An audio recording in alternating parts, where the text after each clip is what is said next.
Puss in Boots! Puss in Boots! He was my favorite character in this particular film.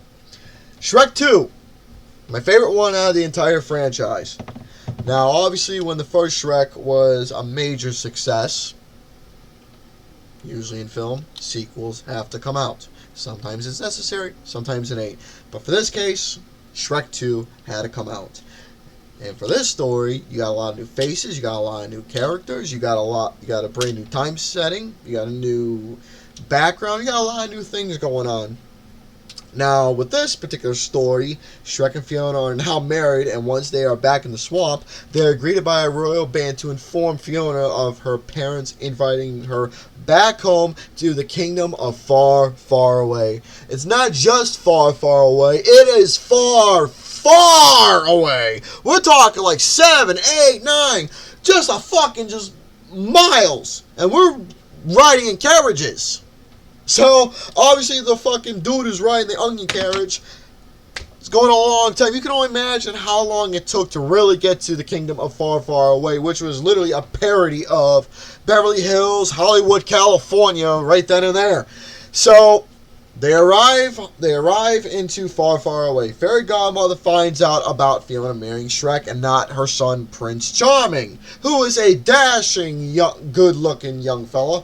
Now, Fairy Godmother talks to Harold the King and orders him to get rid of Shrek to make Fiona marry Prince Charming, the right prince on who she is supposed to be with.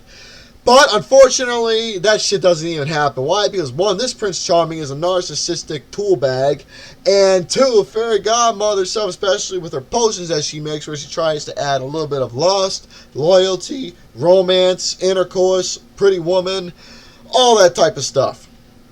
She goes through all the books telling Shrek, all the Thumbelina, Snow White, Cinderella, Rapunzel, fucking Pretty Woman walking down the street. None of them had an ogre in them whatsoever. Which is a goddamn shame, really. But the thing I really respect about this film is that it adds more to the Shrek story. I mean, in the first film, you learn who Shrek is and who Donkey is. But this adds more to Fiona's character, because in the first film, she was more of a side character and whatnot. But in the second movie, which is this one, the film focuses a lot more about her and the romance between her and Shrek. The fact that Shrek will do anything for love but won't do that.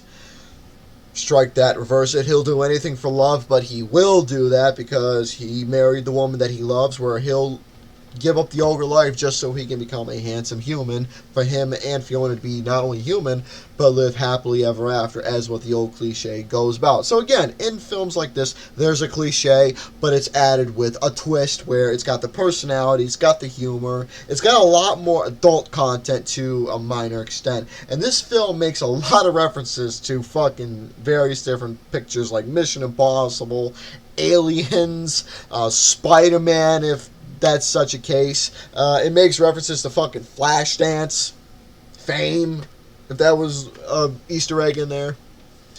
There was a lot of Easter eggs, mentions, parodies, you name it. Really great stuff. And the thing is that the context for this film is that the context within all the characters, like the side characters, you get to see the gingerbread man more, you see more of Pinocchio, the big bad wolf, the three blind mice, being more heroic of helping out Shrek and Donkey. So you see the side characters a little more, having a little more dialogue and interaction and such. But another thing I like about the film is that now the animation in the first one was really good, but obviously as time progresses, animation gets better. And for this case, with the whole look how Shrek is, the animation for this one increasingly got better, where there was a lot more details, where if you watch both films differently, where you can see the animation, how the picture quality, the resolution, different graphics were really improved with a lot of the characteristics on the characters we see now, but also the whole entire set of seeing far, far away, the landscape, the nature elements, the castles itself, really good stuff. And also you have, again, Mike Myers, Eddie Murphy, Cameron Diaz reprising the roles, and you got Julie Andrews, John Cleese, and of course Antonio Banderas, and Puss in Boots, Mask of Zorro right there was big inspiration for the Puss in Boots character. the personality, the sense of humor. Again, fucking Puss in Boots was great, and Antonio Banderas, I fucking love him. Did a really good job portraying the role, having that voice and the mannerisms of what, not only how a cat acts, but also being his own way of fucking the man with the guitar case from Once Upon a Time in Mexico and El Mariachi, Desperado. Those fucking films, great stuff. But then again, Antonio Banderas is a goddamn gem. So, Shrek 2, the movie itself, again, it's got personalities. You got your good, you got your bad characters. You got the cliches where it's got this originality. The animation itself has significantly improved from the first to the second one. I had a lot more laughs. I had a lot more enjoyment. I really liked the different personalities that were involved that really portray to the meaning of not only for who Fiona was and what her story was supposed to be, and not how it turned out obviously with Shrek that we know and love, but you learn about these personalities and how effective they are. And I really like that, how you can have supporting characters like that really play a key role. So Shrek 2, like I said, the movie itself is so much fun, and I gotta give credit where credit is due with the enjoyment and thrills and the entertainment I had with it. So with that being said, Shrek 2 was a film where I gave the first one a 4. This one I gave a little bit more of a decimal of a 4.5 out of 5.